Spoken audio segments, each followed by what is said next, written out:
are live. Now, please believe that on this Hallows Eve, we got some top shelf conversation to be had. Let me get my brothers in here. One second. What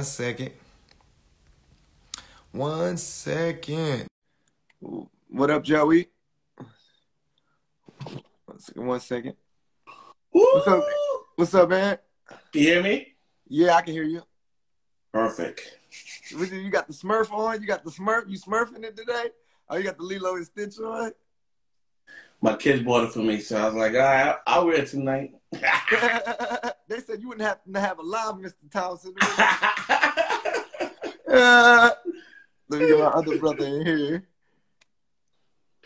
Oh, man. Yeah. Jeff should be coming in here soon. Let me get my Halloween wine out. What's up, Jeff? Yo. What up? What's good, everybody? What's good, everybody? Happy Halloween. You know, or as we used to call it, my Pentecostal church, Happy Hallelujah. Happy Hallelujah. Praise the Lord. Okay. Oh, snap. What up, Wendy? How you doing? To everybody, come on in here. We have some top shelf conversation that needs to be had. Of course, happy Top Shelf Monday to all. We hope y'all being safe on these streets tonight too. Right. Yeah, man. That's the main thing. Out there. A lot of strange things. I was telling all these kids to be safe out here. Yeah. I heard the freaks come out. Freaks come out at night. Did you guys have any trick-or-treaters that stop at your door? Not for us. Yeah, I mean, they were all on our block because a lot of people have a lot of decorations on our block. But, you know, yeah. What about y'all? Not for me. We had quite a few. Actually. What's up, Marilinda? You had the candy ready? Yeah. I actually went back out to get more candy because we ran out. Okay. Oh, that's good. That's fire. Yeah. I thought you were gonna say no candy over here. Do you know Jesus Christ? Nah. I'm not. To me, it's not that deep to go that far with it. Some people, there are some people who are like that, but me, it's not that serious.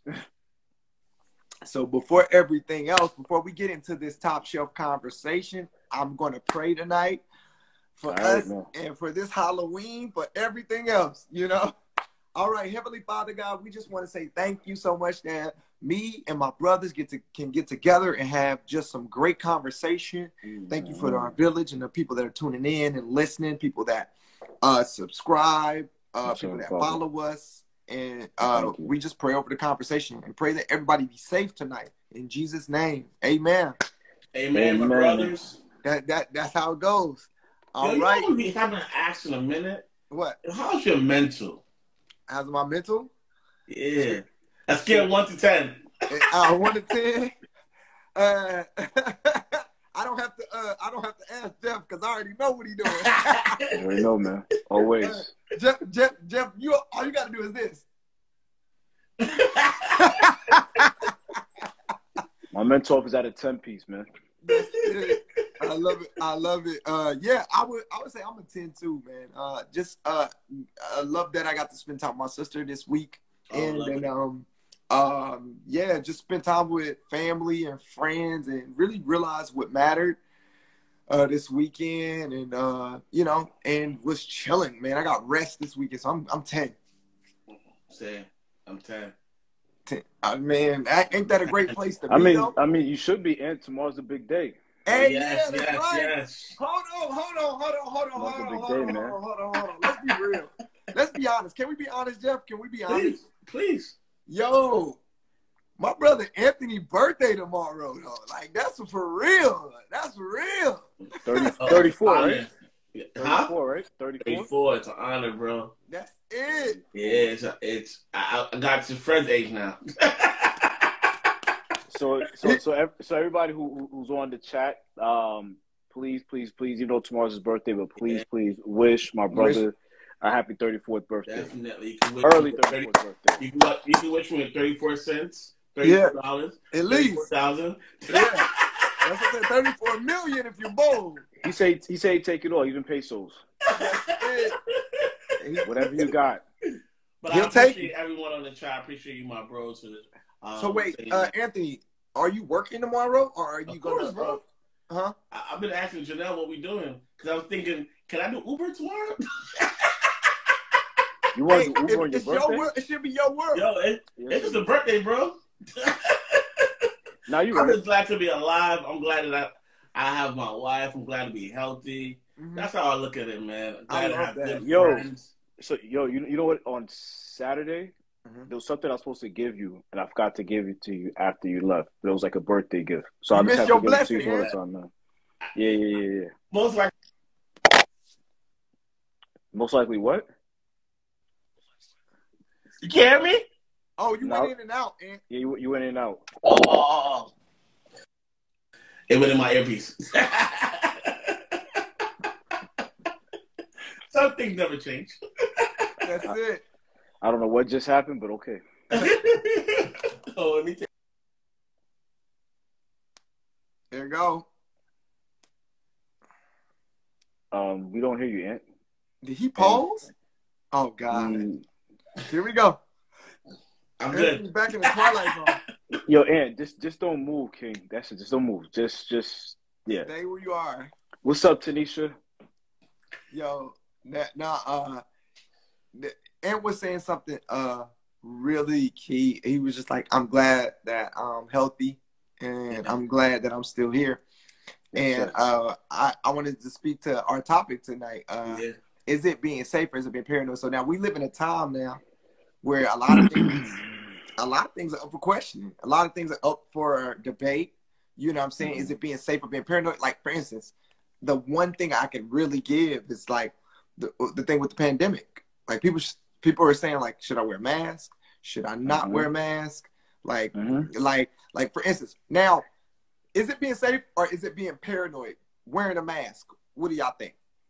At this current time, or you talk about like just like at this current time after we've gone through the trials and tribulations of at this moment? I would say for me, I think it's still being safe. I don't think it's being paranoid. To me, there's nothing wrong with just protection. You know what I'm saying? Like, wearing a mask doesn't harm anybody. You know what I'm saying? Like, so, and that's how I kind of look at it as like, there's nothing. It doesn't hurt the next person standing next to you if you're wearing a mask. If anything, it may benefit because maybe there are still some people who are still catching COVID. Like, there was somebody at my job last week who went to a wedding, or her daughter went to a wedding, and half of the wedding party got sick. So to me, if I see someone with a mask, I'm not looking at their being paranoid. I'm looking at it as like, hey, they're just being cautious. Yeah. In my personal opinion, Yeah, I think also if I'm thinking about the definition, I'm also thinking about the thought process of being safe and being paranoid. I think being safe is you. Being paranoid is communicating to other people your fear. And thank you for breaking that down, Anthony. Huh? Thank you for breaking that down, brother. Yeah, so it's not you are continuing this narrative of your fear and you making your environment now paranoid. So, for example, it's like you saying to yourself, you know what? You wearing a mask and you wearing a mask to work, and that's your health. But then you're in the lunchroom talking about you should wear the mask. It's 30% of people are getting sick. X, Y, and Z. It's like you a sense of fear that is coming from you. So I think when you look at the difference between safe and paranoid is when you create this narrative of your own fear. Okay. No, I get that. I feel like with the mask thing for me though, I feel like it's not a thing of paranoia. I feel like it's a thing of us knowing what we went through as a country. Right. Like this whole world shut down. Like I think because a lot of people, I was working remote for a year. Then I came back in the office, and now people are like, should I wear my mask? Then you hear somebody coughing, and you kind of like, oh, shoot. You know what I'm saying? So it's a whole kind of like mind thing. And then we had this kind of meeting at work, and they were talking about like, if somebody comes to work with COVID, they're not going to like immediately send them home, but they're going to tell them that they have to wear a mask and stuff like that. Like if the person doesn't want to go home. So it's like, Yeah, it's one of those things. And if you can't go on leave, this is a new thing. So now they changed a lot of stuff. So it's like you don't have COVID leave anymore because now we found a way to treat it. So now it's like the time is shorter, and you have to show your positive status. So it's kind of invasive in a sense to me. Yeah, I would say it's and I like how Anthony added on the narrative that you can create with your own fear. And so it makes me think like it's just how you deliver the message. I always say it's not what you say, it's how you say it, right? Mm-hmm. So you could speak to somebody and say the importance of, let's say, wearing a mask without projecting fear. You know what I'm saying? But if you're projecting fear into it, if you get like the example that Anthony gave, where you're like, oh, you need to wear a mask because people are dying, people are getting sick, they're in the hospital, then you are adding a whole lot of fear to it. But you can have a conversation and say, hey, this is the reason why I wear a mask. I wear a mask to protect myself. I just like the extra layer of caution. So I know that not so much off of fear, but I'm doing everything that I can to protect myself. And then that's it. And you could, it's always better when you but when you insert yourself on why without a fear being the whole theme of the conversation. Yeah. People are able to kind of like digest and understand that person's point of view. And that may even allow them to feel a bit more comfortable or be like, you know what? I see your point. Maybe I'll look into possibly wearing a mask because, when you put fear into something or fear into somebody's heart, even if they do it, now they're going to be paranoid and they're going to project fear, right? And then this is where you start kind of like, you're not able to live. Like during the pandemic, we know that we were shut down for a good while. We weren't able to kind of like enjoy some of the basic things that we were normally used to. Now we're obviously the whole world's back open for a while now. We're able to kind of do the normal things that we do. And we took a lot of those things for granted. But there was a lot of paranoia. There was a lot of fear. There was a lot of misinformation. There was just a whole lot of just a bunch of everything that was just going on, right? And we saw that the more you put fear into things, the more people kind of push back and reject it. Because like our nature is to always rebel, right? You know what I mean? Like our nature is like, you tell me I can't do something, I'm going to go on and do it anyway, right? Because it's like, who are you to tell me I can't do this? It's off of fear. Right? That's the narrative. We've seen politicians use. What's up, Teray? My condolences still to you, your family, with your loss. Just want to say that real quick.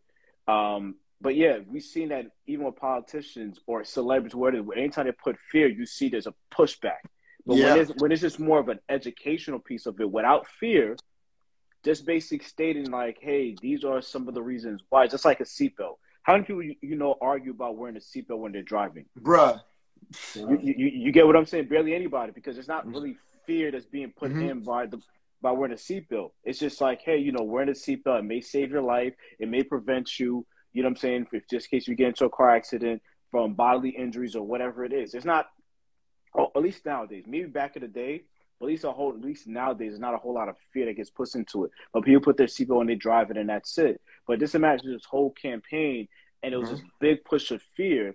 You have a lot of people, they're going to be like, forget that. I'm not rocking my seatbelt. I'm going to go ahead. I'm going to drive. I'm going to do 120 on the Belt Parkway, you know what I'm saying, without a seatbelt, in and out of traffic, do what I got to do, and I don't really care. Because it's like people just want to, they want to prove you wrong, basically. When somebody rebels, they want to prove you wrong. Even if they know you're right, but I'm going to prove you wrong. Okay. Let's if we switch it up. What's up, Lady Art Chef? If we switch it up, right?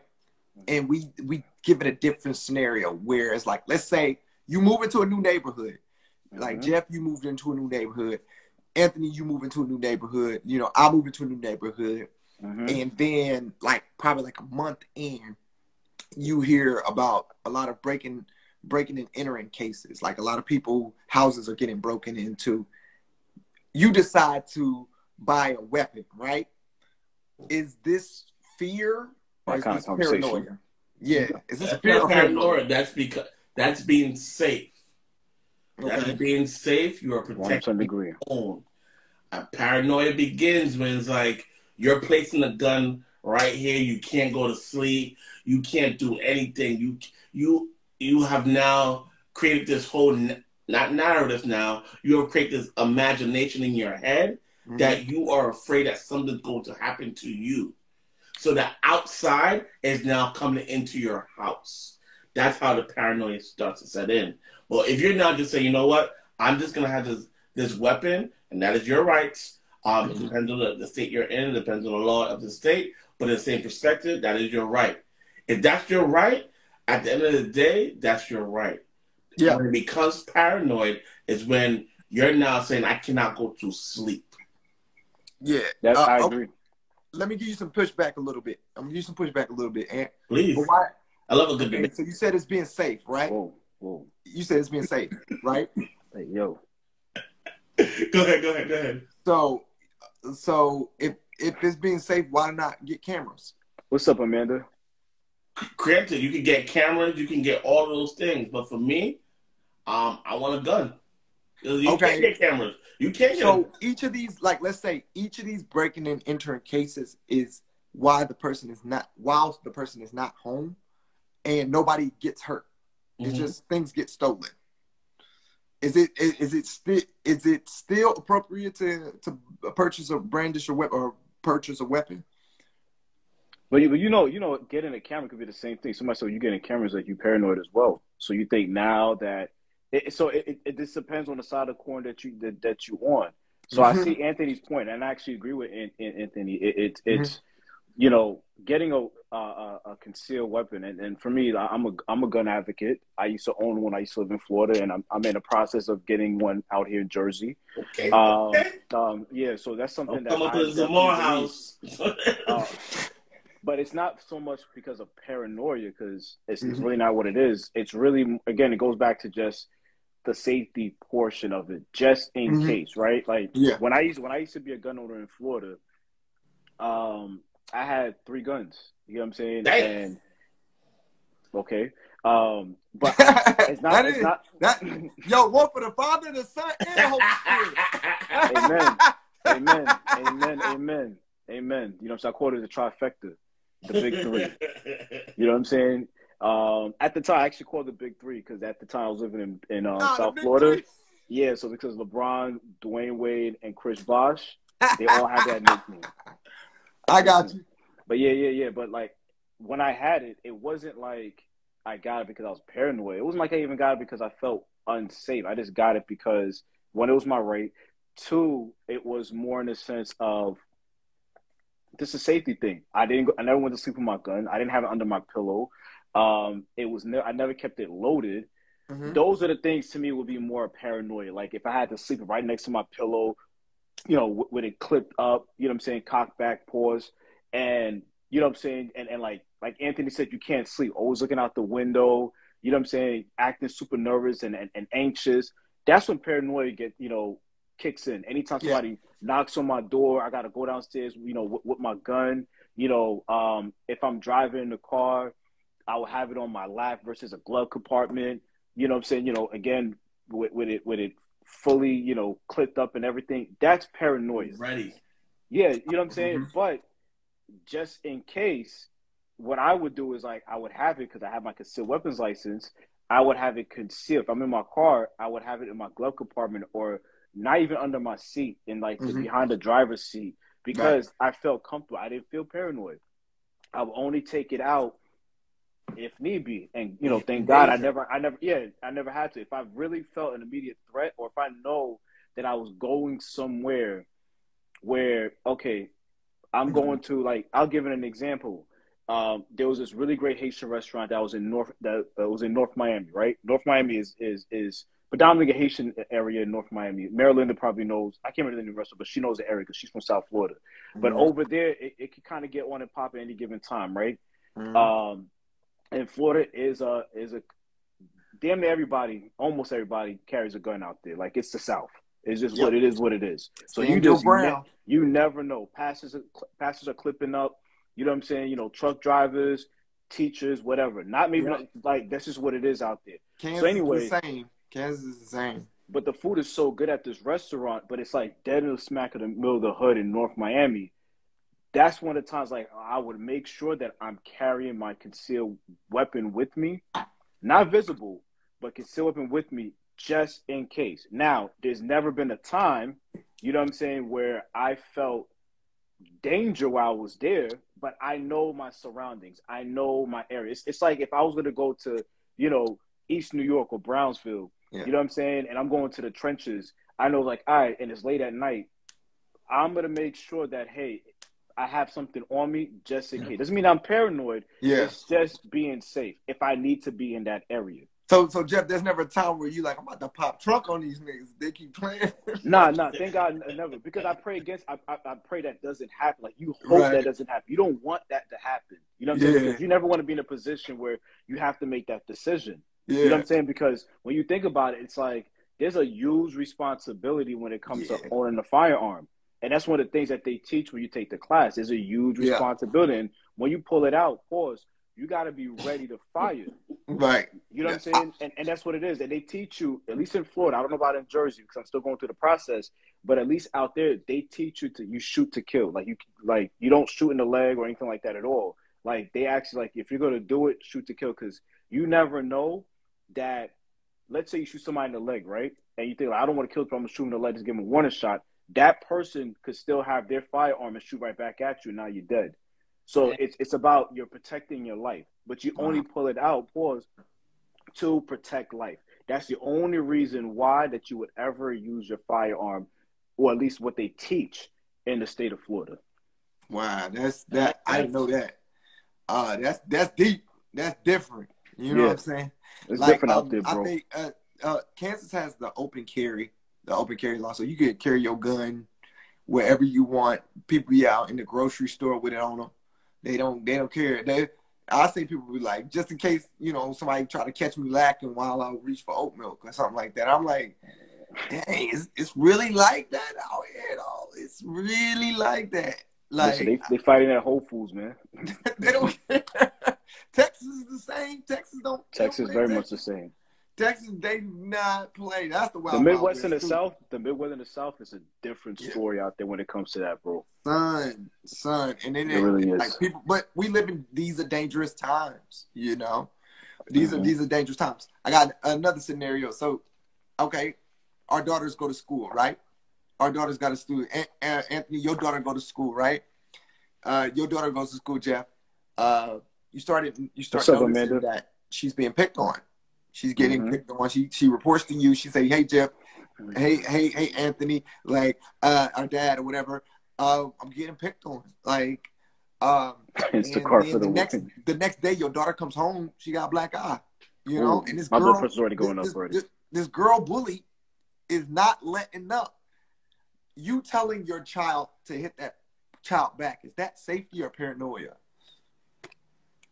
I want to hear Anthony's answer on this because he's a teacher on this. So I want to see. I do not promote hitting. Okay. Because it does cause a domino effect in terms of, I've seen, like, in the last 30, 45 minutes, I've seen, like, kids on their camera when fights are happening now. It's going viral. People are commenting from people in different areas of the world. So fights are not fights anymore. World star. Yeah, fights are not fights anymore. So I try to do my best. For me, I try to do my best to make sure I tell tell parents for them to come to us.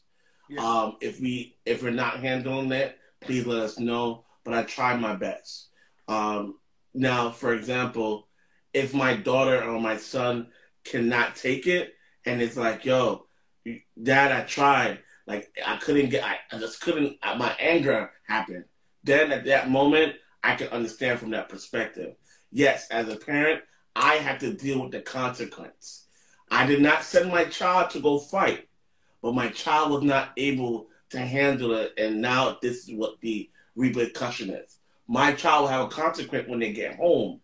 We as adults, the admins, the principals, we will begin to have a conversation around what steps did you put into place? What did you have any peer mediation? Did you have any restorative justice? What did you do to make sure this didn't happen? Because once my child gave you knowledge, it's on the the admin in the school to do their job. Mm. So that's why I say I want you to go to the school and give them knowledge.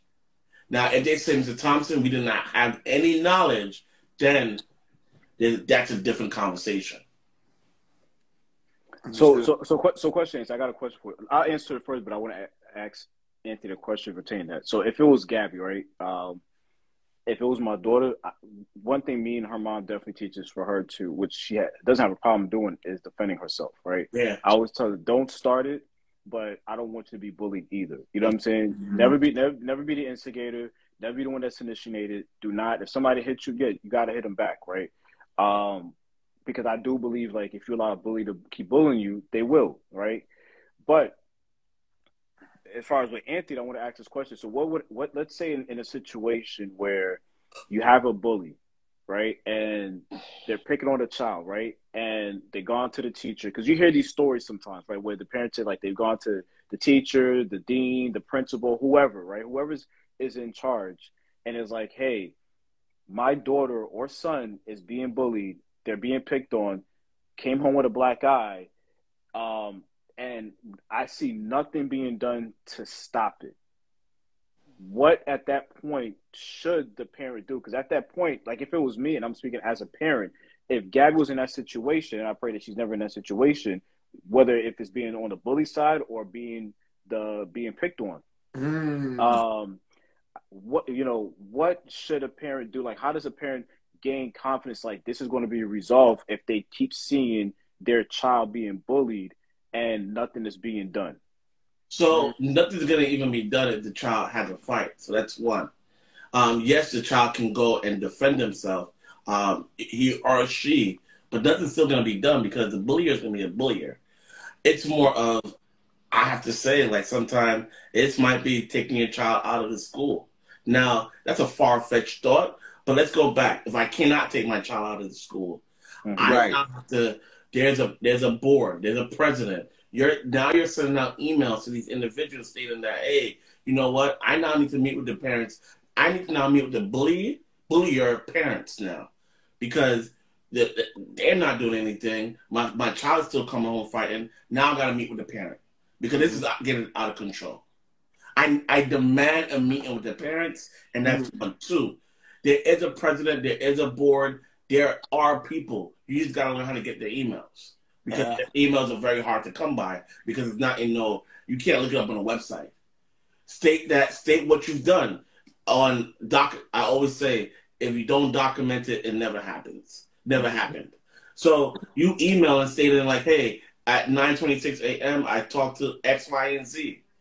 Start naming people, because at the end of the day, that's your child. Yes, you really truly want your child to be able to protect themselves. They're going to become adults. Yeah. They're going to one day become adults. Are they going to always learn to fight people at a workplace? Or they're going to go to HR stating that I have a problem. This is the X, Y, and Z. So you're not teaching them you're teaching them citizenship. You're teaching them career readiness. You're teaching them emotional intelligence. You're teaching them social intelligence. So you're teaching them multiple things because of this one problem. It's very easy to fight, but I'm thinking about the long term. That's what I'm thinking about. I'm thinking about that long term, and I wish people would take the time out to think about those restorative justice practice. Think about those social emotional practice, or think about like those old school tribes that say, you know what? We're all going to come together. You know what? You have a problem. I remember, real story. I had a bullier. My pop called the person's parent and said, I want you to come over with your son to my house. That's an old school, because they don't do that no more. I want you to come over to my house and let's talk about what's going on between your son and my son. Because my son is coming home crying. My son is doing this. My son is doing that. And guess what? The following week, we became really good friends because we had a conversation.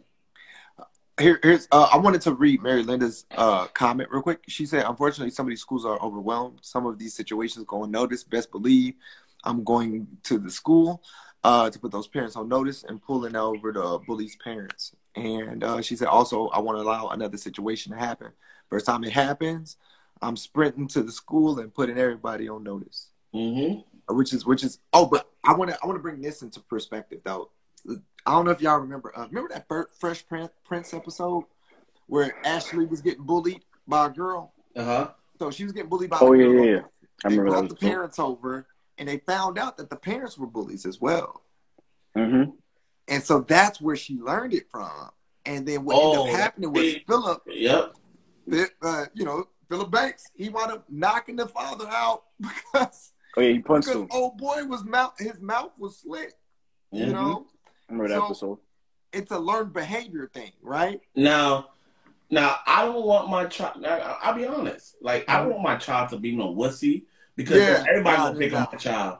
I still want my child to hold their own. What's up, cuzzo? Respectfully, and like I said, if you, out of the benefit of the doubt, if you have to, just protect your face. That's the biggest thing. Like, just protect your face. I tell that to all the kids. And this is my only thing. Like, I say this to all my kids, and people know this. If you're gonna have a fight, I know the kids that are not gonna listen. When they get on the bus, when they go 3 blocks down, they're not gonna listen. So I tell them, do me a favor. One, don't quote me when you're about to have a fight, because when your mom says, "Didn't you tell nobody?" I told Mr. Thompson, but he didn't. But he told me to go up the block. Don't say that. Yeah. But I'm saying to you, protect your. Probably shouldn't even give that information. Probably shouldn't even give that information, because they're gonna quote you. They're definitely gonna quote me. But I said, yo, protect your face. Make sure you put a head wrap on. Don't make sure you wear some Timbs. Please take off the uniform, because people are gonna see that you have the uniform on. So that's preparation. That's saying, hey, you know what? You're gonna do it. Cool, no problem. Just protect your face. So I'm telling the logic side of like the parents, but then the child side is like, hey, I'm trying my best. Don't do nothing stupid, but I can't control what the other child says. It is a tough situation. It's a very tough situation. It is, especially if you're a parent. No parent. I wish that for no parents. Yeah, no parent wants to be in a situation where they get that phone call or they just see their child come home and they have a black eye, or they're telling them to be bullied, especially if it gets physical, right? If they're being pushed, they're getting hit on, right? You don't want your child, at least for me, I'm going to speak for me, I wouldn't want my child to be a punching bag, right? Yeah. What's up, Luminaire? You got to hit back. You have talk to about bullying. Yourself. Because I do believe if you don't teach them to defend themselves, and it doesn't have to be in a physical matter. It doesn't have to be physical where they're hitting them back. I do believe, and I'm not saying this is what you're saying, Anthony. I'm just speaking in general. If you don't teach them how to defend, when they get older, they're not going to know how to stand up for themselves. So if they're not in a relationship, they're going to allow the person who they're with to bully them. They're going to allow their boss to bully them, their coworkers. I see that a lot, bro.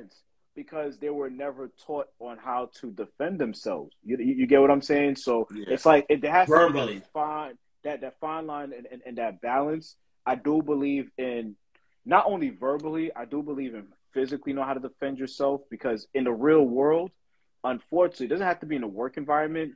In the real world, you may get tempted to the point where you have to get physical with somebody.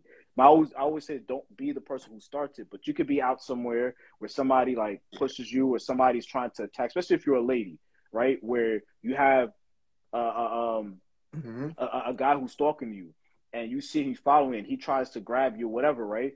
If you know how to defend yourself, you can hopefully, you might be able to save your life and protect yourself from possibly being raped, being mugged, being robbed, whatever it is, whatever that guy's intention is. You know what I'm saying? So I definitely do believe in like teaching them young, but also at the same time, like these are the guidelines when it comes to it. You should only defend yourself. You should only be in a situation where you have to defend yourself, not be in a situation where you're actually starting it, and that person has to defend themselves. Yeah, I would say this for me, like my mom always said this, right? One of these things is like, if you can't use your words, then use your hands. Like, I'm sorry, that's the thing. Like, you can try to talk to somebody. I like that quote. you can only try to talk to somebody for so long before like if y'all can't come to an understanding and an agreement, if they're like, nah, F you, F this, F that, F your mama, F that, okay, all right, okay. I'm not trying to start this. I'm not trying to start this.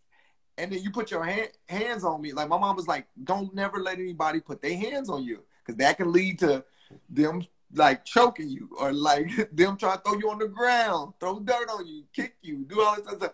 Just like you said, you don't want to be anybody's punching bag. And it's a big thing to be able to stand up for yourself. Mm-hmm. That's the biggest thing in life, because it like you take that with you throughout life, standing up to a manager, standing up to husband, wife, standing up to friends, standing up to people that are disrespecting you. You know what I'm saying?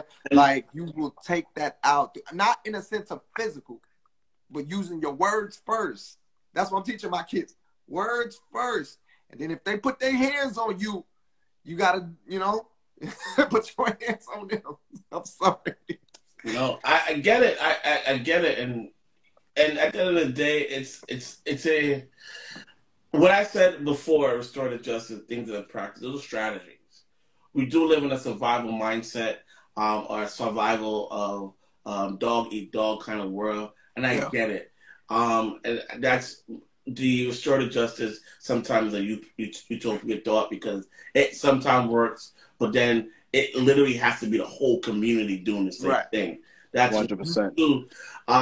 If I don't want my child to feel like, damn, my dad is teaching me this, but when I go into this environment, if this bully hits me or teases me or talks about me, the other people are going to think it's okay. Mm-hmm. So then now I can't even try to defend myself, because everybody is bullying me now. So you have to now, so that's why I just said, it's like, yo, you got to look at everything, because you're not in that environment. Yes, you want to protect your child because that's your innately power. That's what you are gifted. Absolutely. But in the same perspective, it's like, damn. Mm-hmm. Right. You might have to hit this bully, because once you hit this bully, your name gonna go down. If you win, your name gonna go down like, oh, don't mess with Zara, because you remember how she got. So that's how you got to be able to understand this. Yeah. I think that's one of those things. It's like where you have to for, Sir Isaac Newton said, for every action there's a reaction, right? So with us knowing that, if it starts minute, right? It always starts small. Where I remember when I got bullied when I was in middle school, like it started with somebody the bully saying something. And then I was just like, oh, he making fun of my clothes? Okay. So then I started getting in my mind. I was like, okay, I got to learn how to roast people, because if I don't, he going to continue to keep roasting me. Yep. So I'm like, okay. I waited. I let him keep roasting me day by day by day. I waited. And then the minute I heard nothing in class, I roasted him, and everybody started laughing, right? Yeah. So then it was just like, nah, now I'm targeting you. Yeah. Goes back to what I was saying, survival of the fittest. You understand their weakness now. Their weakness is like, okay, I'm going to catch you. I am a comedian, and I'm funny too. I'm going to catch you at one time. And now, everybody laughing at you. Go back to survival of the fittest. You have to think about that. You have to really contemplate and like, okay, I can't get him now because he's doing what he does funny. But when he gets in the class and he don't know his math or times table, I got you. Because I know my stuff. I know what's going on. Yeah. So you got to catch the person slipping. I got another situation. This is one last situation. Okay. Is this safe or is this being paranoid? So, I have one also, but go ahead. Okay. Definitely. Throw it in, Jeff. I think so let's say you have a group of friends, right? This group of 5 friends let's make it short. Let's say a group of 3 friends. You guys are always together. Y'all go everywhere together. Y'all kick it. Y'all do everything together, whatever. How you doing, Toray's mom? One of the friends, right, out of this set of 3, betrays one of the people in the group, right? The Judas. So then it's like, okay. Yeah. See right through you, Judas. So he betrays one of the people in the group, and it's like, okay, you ain't a part of this trio no more. And so then it's like, okay, it's a dub for that guy, right? So now it's just these two guys hanging out. It's like these two guys, two girls, whatever, hanging out. So then one of the friends, like let's say a year later, one of the friends is like, yo, I got a new friend I want to let in, like, but the other friend is kind of like, I don't bangs with nobody after what just happened. Is that being safety or is that being paranoid? So that leads me to my next one. So I thought about when you're making the title and I was putting together the flyer. Your paranoia can walk with you to the point you normalize the behavior of everything.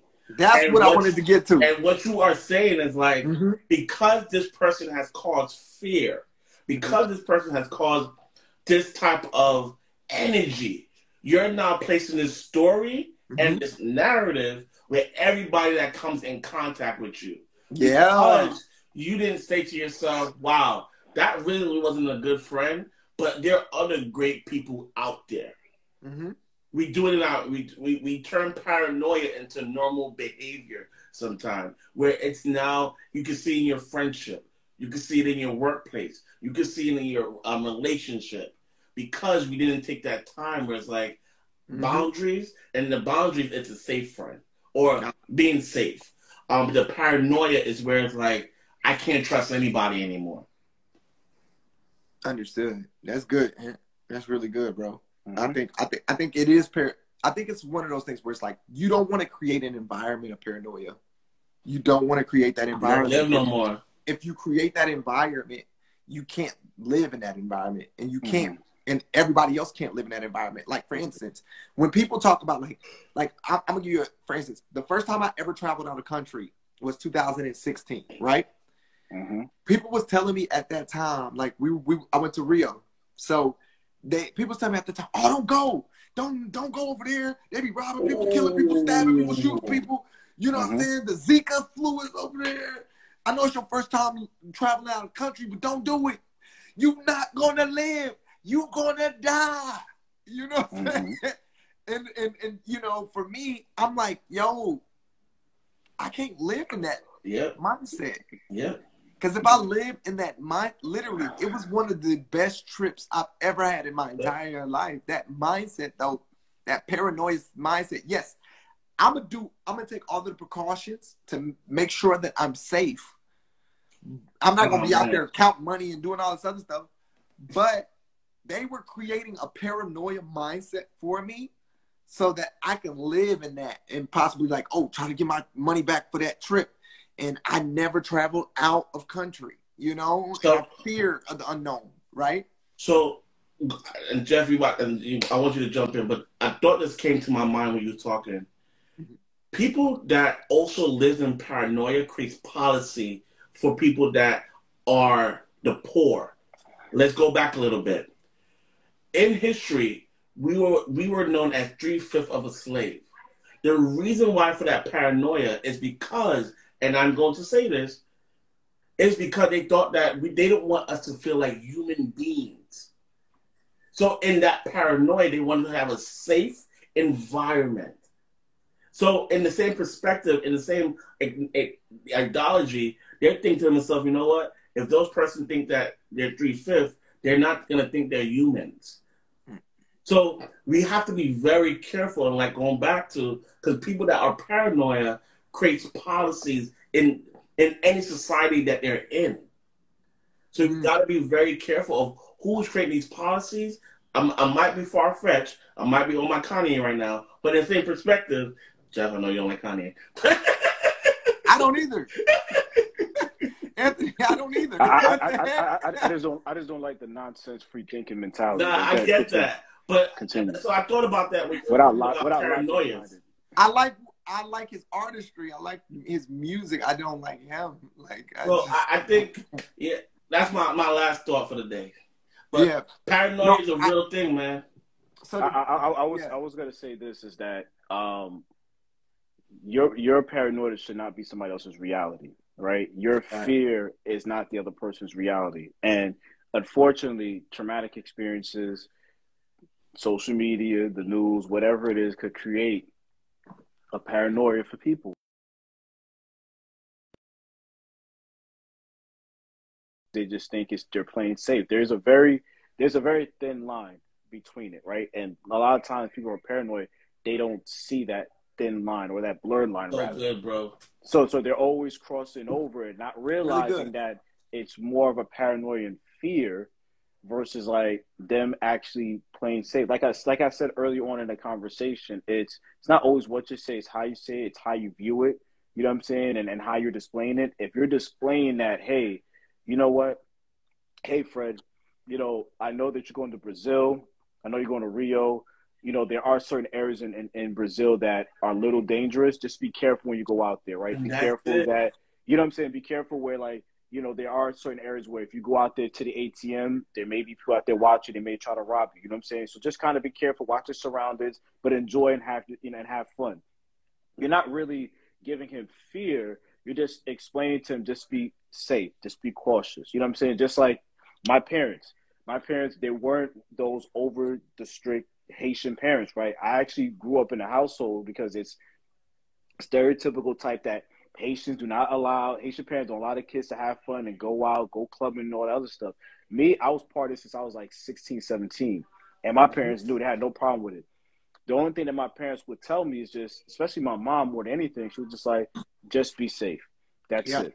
That's all she would tell me. Just be safe, just be careful, but enjoy yourself because you have a life. Enjoy your life. So I never walked around being paranoid and being fearful. But sometimes what happens is just imagine, let's say one day where I went out, right? And I'm partying and I'm leaving out the club and I get robbed. You know what I'm saying? At gunpoint. You know what I'm saying? And I get like pistol whip, all that stuff, they rob me.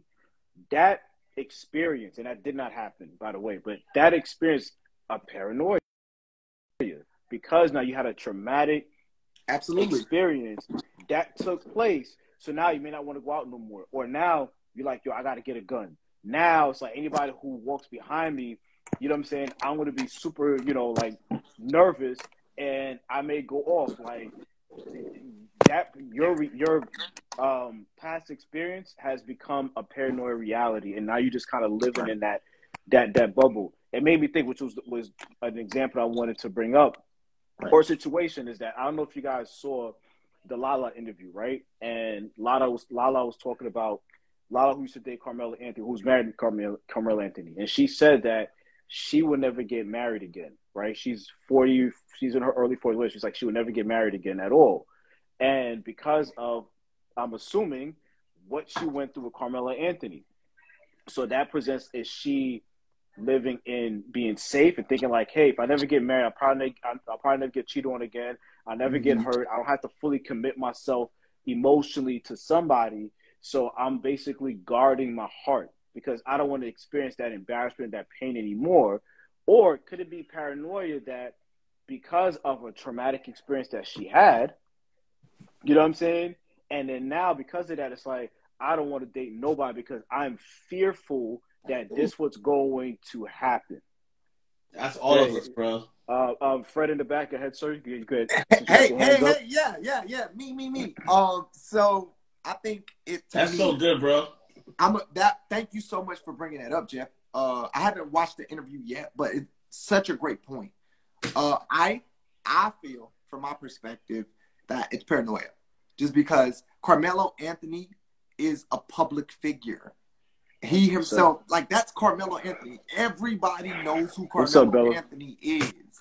Everybody, you know what I'm saying, knows who Carmelo Anthony is, right?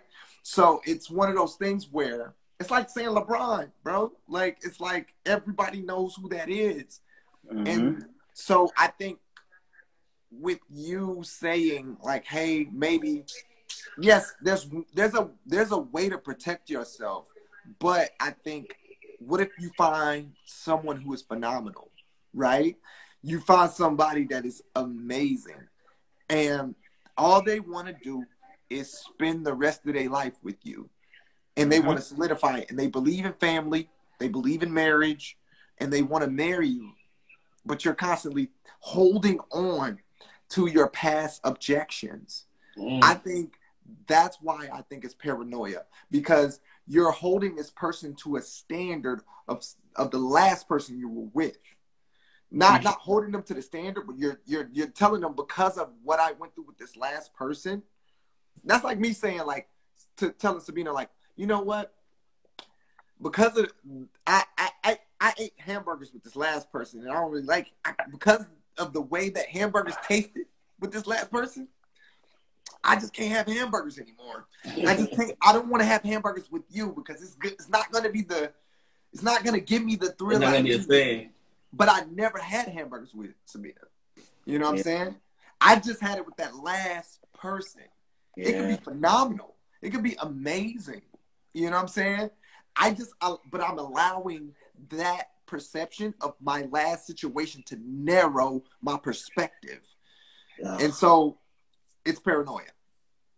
So it reminds me of a quote. And obviously dating is not, well, can be dangerous, but it reminds me of a quote that Will Smith said. He said that danger is real, but fear is optional, right? So the danger is something it exists, but fear and how you present it is optional. So, like, to me, like, experience can erase fear. Yeah. Right?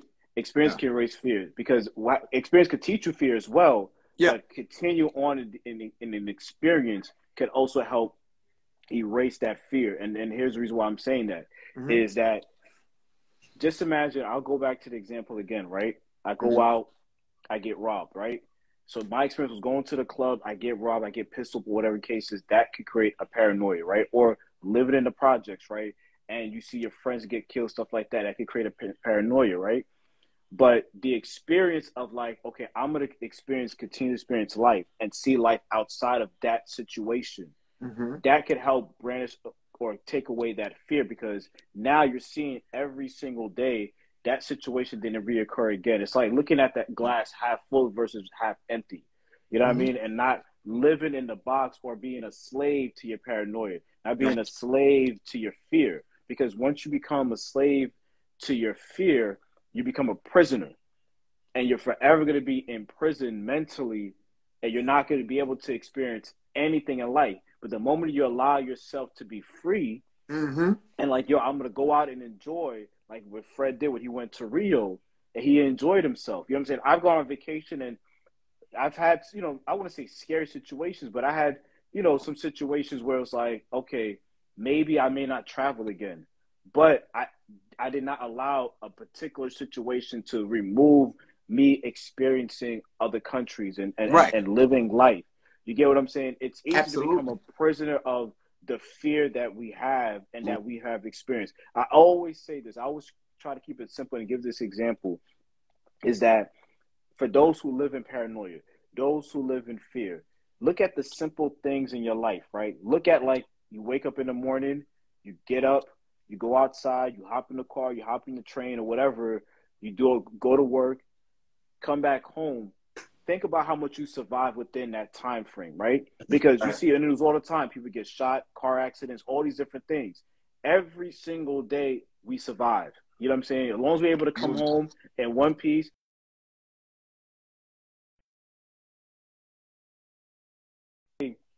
For 20, 30 some odd years. You know what I'm saying? Yeah, there may be one incident may happen. I've gotten to a couple car accidents. You know what I'm saying? Couple car accidents. One time I actually flew out the car and rushed into the emergency room. And I fell, like, right into an ant pile. The whole left side was bitten up by ants. You know what I'm saying? I was out of work for a month. I had to go to a chiropractor and everything. Another situation. Oh, wait, this is a real story? No, this is a real story. Oh, I didn't know that, bro. I didn't know it either. This is the real story. And I got into another car accident maybe like 7 or 8 years later where somebody hit me from the back. Pause. But I banged my head against the steering wheel. I had a concussion. I had a big ash in my forehead, right? And I'll never forget. I remember, like, I didn't get behind the wheel again. The next time I did get behind because I had to go drop some paperwork off at the hospital. But I remember, like, maybe a couple of days after that when I finally kind of started driving again, because I was taking time to rest because I couldn't stand up too long because I had a concussion. Every time somebody would brake, I would look behind my rearview mirror and I would like tense up. Oh wow! Because when I got into when somebody hit me from the back, I saw it happen from my rearview mirror. I was at a light and I seen a car hit another car, and I see the other car slamming into me. So that it started to cause a paranoia in my mind, because every single time I would tense up, and then I realized, like, wait a minute, how long I've been driving, and these are just isolated situation that has occurred. I can't allow these situations, because I can remove the experience of me driving and no one will drive again. And then I'm being a prisoner of not being a driver. I'm being a prisoner of public transportation. But I said, no, I'm getting behind the wheel, driving to work, driving to school, driving whatever. And you guys know me, I drive anywhere. You know what I'm saying? I drive from here to New York. I mean, not here, from here to Atlanta, here to Florida, whatever. You know what I'm saying? I stay driving. I didn't allow those situations to shape a paranoia in my mind. Like, I would no longer experience driving at all. My dad's been trying to teach her how to drive for years. I mean, that ship has sailed. My mom is 70 at this point. And I remember when I was younger, my dad was trying to teach my mom how to drive. I want to say we were on, I was like maybe like 7, 8 years old. I think we were on Flatbush, and a truck, she hit a truck, like one of those, you know, one of those delivery trucks. She had one of those delivery trucks, right? Jesus. Yeah, but it wasn't nothing too severe. The car got damaged, but everybody was fine. After that, my mom said she would never get behind the wheel ever again. Paranoia, fear, never get behind the wheel again. And my dad was like, yo, like, you can't allow this to stop you from driving. And now it became an inconvenience for my dad, because he has to drive her everywhere. You know what I'm saying? And this was when I was 7, 8 years old. I'm going to be 42 in 2 weeks. So look how long it's like, you talking about 30, 35 plus years where my mom has refused to drive because of fear. Not because she doesn't want to, fear. Because she stopped the experience of getting behind the wheel. So my point is that experience can help erase fear and paranoia by continuing to experience life and triumphing over whatever it is that's causing that paranoia. This is absolutely true. Anthony, did you have any thoughts on the Lala joint in the situation of what she said? Any thoughts? I know what Jeff was talking about, but I think that my point, or I think you get to a point in your life is, yes, it can be fair. Yes, I've said in this conversation that you could normalize that behavior. But then you get to a point where it's like, you know what? I don't think marriage is for me, but I would love to be in a relationship. Mm-hmm. I would love to love again. But I would definitely not do no NBA star. But at the same time, I will want to love again. I don't think I think marriage, and one day, if Lala, if you listen to this podcast, IG Live, if you want to come on, please come on. We would definitely love to hear your perspective. But I think from my observation, I think it's more like, you know what? That didn't really work out for me. I just want to find good love and travel around the world. You got to remember, and marriage is not for everybody. It's not. You got to be okay to say, you got to be able to say, marriage is not for everybody, but love is. There you go. I always said that. Marriage is not for everybody, but love is for everybody. I always say this. Everybody, some of my single friends be like, yo, I love being single. Single's the best thing around. La, la, la. I was like, oh, yeah. Being single fun until something falls in the other room. Single is fun until everybody out and about and chilling. But listen, take time to build or until you're like 60, 70 years old and you lonely by yourself. Exactly. Like, man, and I have no like, I should have did that. Yeah. And I'm like, and to anybody in our village, I'm not making fun of anybody that's single. I'm just saying, take your time, be single, and then find the right person.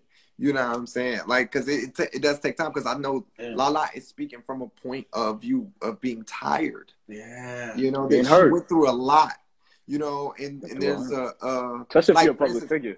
I watched the Ashanti interview, what she went through with Irv Gotti and Murder Inc. did not stop her from going to other record labels, did not stop her from singing, did not stop her from going out doing concerts, did not stop her a from better artist.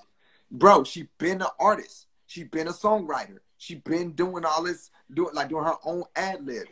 She continued on because she knew that she was talented. If she let everything that Irv said to her, whatever her story is, if she let that just play out and let him say whatever he wanted, then she would just be like, oh, fear crippled me. That's why I never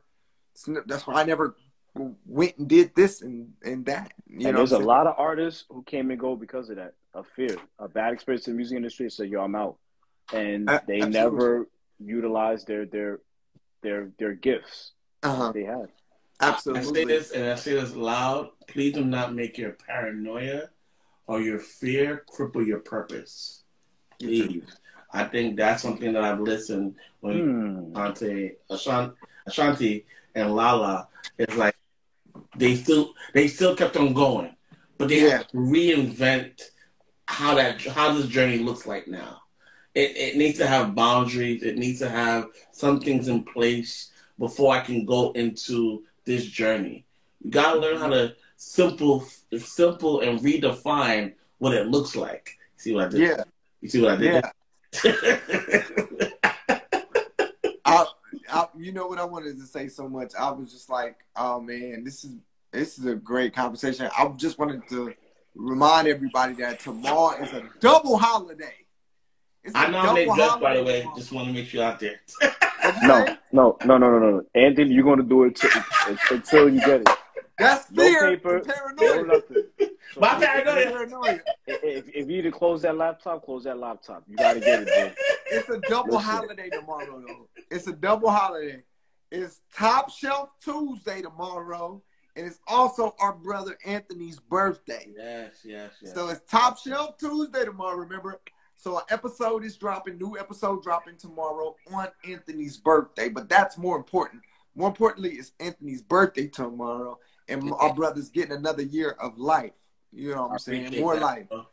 And Anthony's going to tell you where you can find our streaming platforms. Do not let the fear and paranoia take you out. We do have a lot of streaming yards. Before we start, Anchor, please. We are trying to get to, I think, Jeff, correct me if I'm wrong. We are literally trying to get to 50. When it gets to 50, it opens up a whole bunch of it opens up a lot of money for us. It opens up a lot of things that we are able to do. So please, if you could just press, even if you have to press the link, if you don't listen to the whole thing, just press that. It will help us a lot. And please leave a comment. Listen. Click on the link and listen. Don't tell me no. I haven't listened, bro. And also, if one thing, YouTube, take that time when you're in the gym, listen to the whole thing. We've been doing such an amazing job this whole year. Please take that time, share, leave a comment. When you share it, I just want to let you know, and I'm going to take a time here. When you share it with people, our algorithm goes up and it goes to more people.